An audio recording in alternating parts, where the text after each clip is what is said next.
like to at this time bring up Mr. Jim Crawford, who does Project Runway and several shows he's going to tell you about. Jim, please come on up here. Yeah. All right, we love you. How are you doing? Fine, thank you. Good. Industry legends. You've been around for a while. I do Project Runway All-Stars, and then Project Runway Accessories, and now they have a new one, which is with young kids, which is brilliant. Do you make money with it? Yeah. Are you kidding? Number one, this is a rule of thumb. Never do anything for money. It is the love of your craft.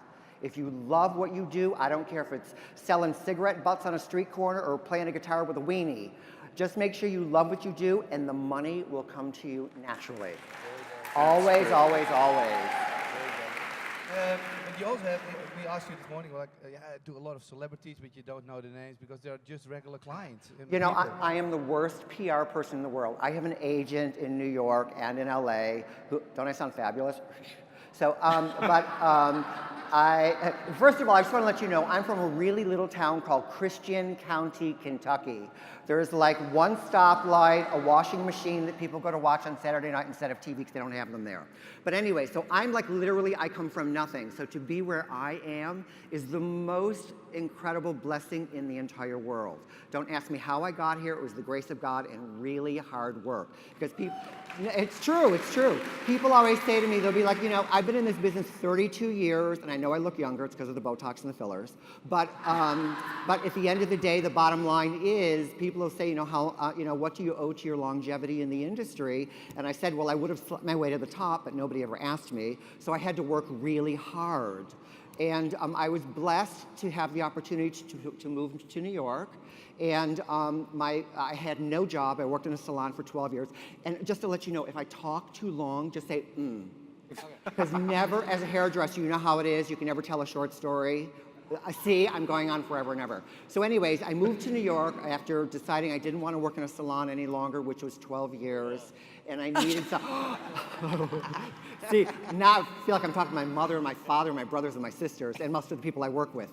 I just decided I didn't want to do that, and I moved to New York through a friend who knew a friend who had an apartment they were renting, and I said, yes, I want to do it. Sold everything, moved to New York, knew nobody. I was begging and pleading people for haircuts, and I was at this guy's house from Buffalo that I knew, and I was doing his haircut, and he got a phone call from an agent, which I didn't even know existed, because I come from a salon industry, and the guy said, oh yeah, I got this great guy here, he'd be great for this job, I'll send him in for the interview, and I'm in the background going, I don't know what you're talking about, don't do this, you gotta talk to me first about it, you gotta phone me, like, you got an interview in an hour with Garen. Do you know who Garen is?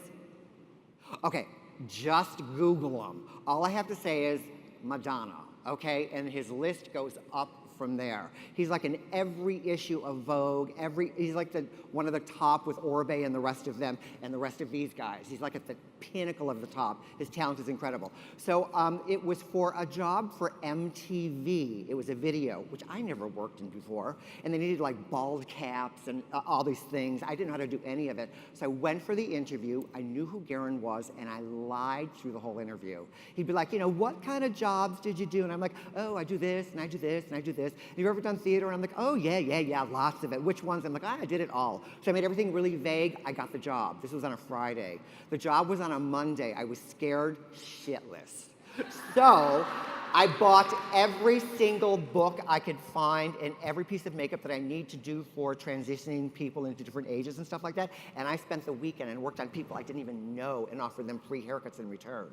So I went for the job on Monday. They had hired a union person, which was there for 5 days, and they hired me for 1 day.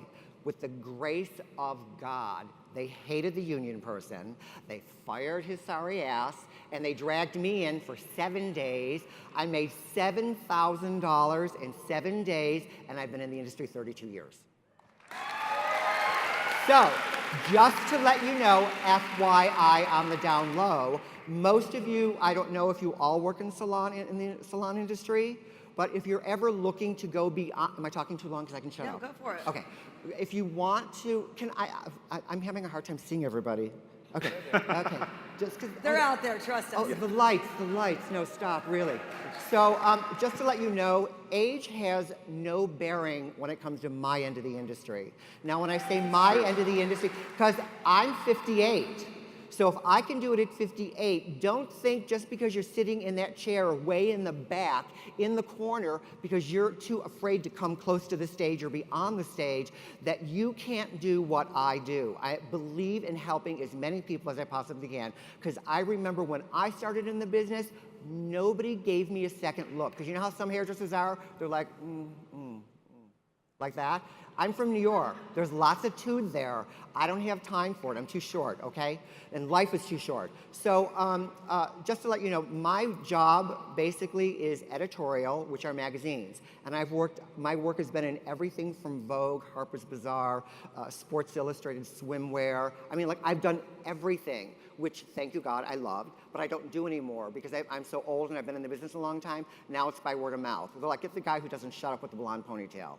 That's basically how they get me. So I have an agent, which basically clients will call him and be like, oh, we need, somebody who can do this. And they'll be like, oh yeah, Jim Crawford's available, and I'll go do it. So every single day you're in a new location, you're either in a hotel room or their home, and I do only primarily celebrities and the collections, which are the fashion shows every season now. So I took us off, so I don't have to do editorial anymore, and now I just do fabulous celebrities. And because I don't pay attention to actually who the people are, I can't remember any of them. So like when they get me on a TV show, they'll be like, oh, so who do you work with? And I'm like, my mom, I don't know, And I've had the grace of God to do things like I've worked with Hillary Clinton, I've been to the White House twice. Haha, who can say that? And let me tell you, when I get out of this business, I am so writing a book. Because I have kept a diary since day one, and have I got stories. So anyways, let me just give you an idea. Now, I'm not bragging or anything. Yeah, right. So I just want to tell you just a few people that I've worked with. Like, I've got over 300 people that I've worked with, but these are some of the people. Like when I get back on tomorrow evening, the day after, I'm working with Queen Rania of Jordan. Do you know who she is? She's beautiful, she's gorgeous, she's very sweet. I've worked with her for years.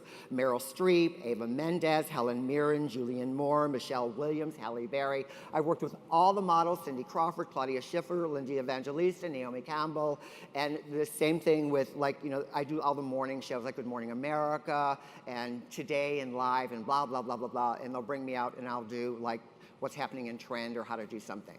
So just to let you know, because I could go on for hours and hours and hours and hours, and these people are just standing here being bored to tears listening.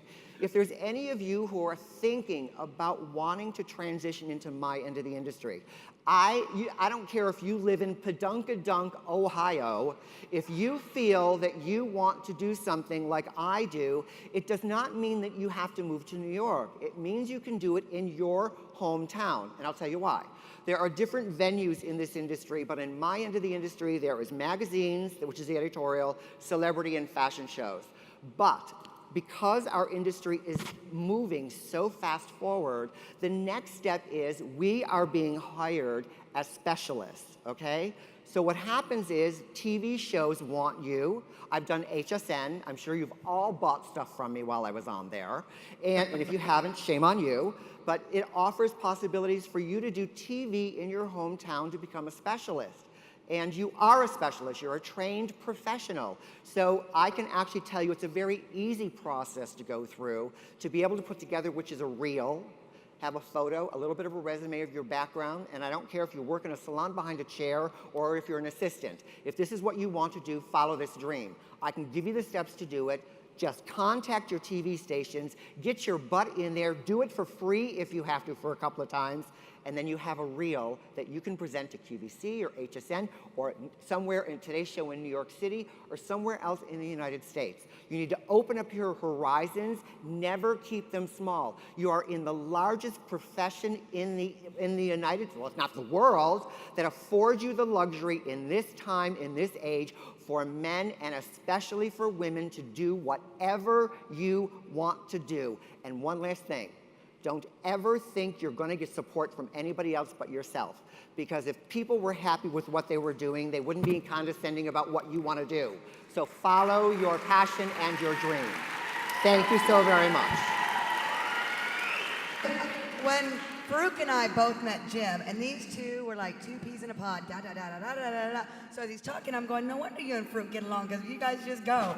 But he's got so much information, and Jim, thank you for coming. He's a dog. It is my honor. Thank you, Farouk. Thank you, Lisa Marie.